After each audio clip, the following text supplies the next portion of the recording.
Good morning. Our today's devotion, Resolving Disagreements. Scripture reading, Luke chapter 17, verse 1 through 4, and key verse, Romans chapter 12, verse 19. Dearly beloved, avenge not yourselves, but rather give place unto wrath, for it is written, Vengeance is mine, I will repay, saith the Lord. Kadalasan sa mga magkaibigan, pag sila ay nagtatalo, sila ay naghihiwalay ng landas nang hindi nila inaayos yung kanilang problema. Sinasabi sa atin ng Biblia na kailangang ayusin muna natin yung ating mga pagtatalo bago tayo maghiwalay.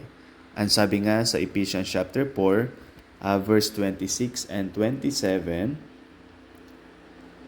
sa salin ng Tagalog, kayo'y mga galit at huwag kayong mangagkasala, huwag lumubog ang araw sa inyong galit, nibigyang daan man ang dyablo. So, metong dahilan kung bakit ang Diyos gusto niya na solusyonan natin ang ating pagtatalo ng mabilisan. Sapagkat pag ito'y ating ginawa, pinapalaya natin ang ating sarili, maging yung ating kapwa sa anumang mga sakit emotionally and spiritually.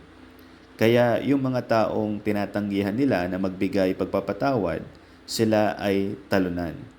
So pag natutunan natin na magpatawad sa ating kapwa, ginagawa din natin yung ginawa ni Jesus para sa atin.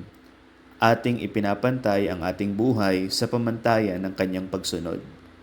Ang pagpapatawad, maaring hindi yan laging madali, pero ito ay kinakailangan para sa ating emosyonal at pisikal na kalusugan. At pinangako ng Diyos sa Romans chapter 12 verse 19 na siya ang bahala na makipag-deal sa mga taong nakasakit sa atin.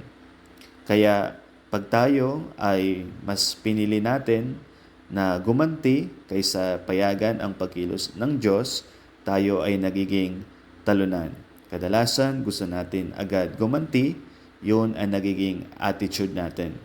Kaya pag may ganun tayong ugali, tanungin natin ang Diyos at isipin natin kung anong klaseng buhay meron tayo bago niya tayo iligtas. Ano man ang iyong edad, lahat tayo ay karapat-dapat sa kamatayan. Ngunit dahil sa gawa ng Diyos na kamangamanghang biyaya at pagpapatawad, tayo ngayon ay binigyan ng buhay na walang hanggan. Tayo'y manalangin.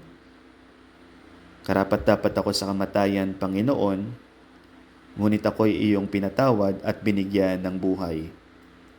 Ngayong araw na ito, ang aking dalangin, bigyan mo nawa ako ng abilidad na maibahagi ang iyong pag-ibig at pagpapatawad sa aking kapwa. Ito ang aking panalangin sa pangalan lamang ni Jesus. Amen.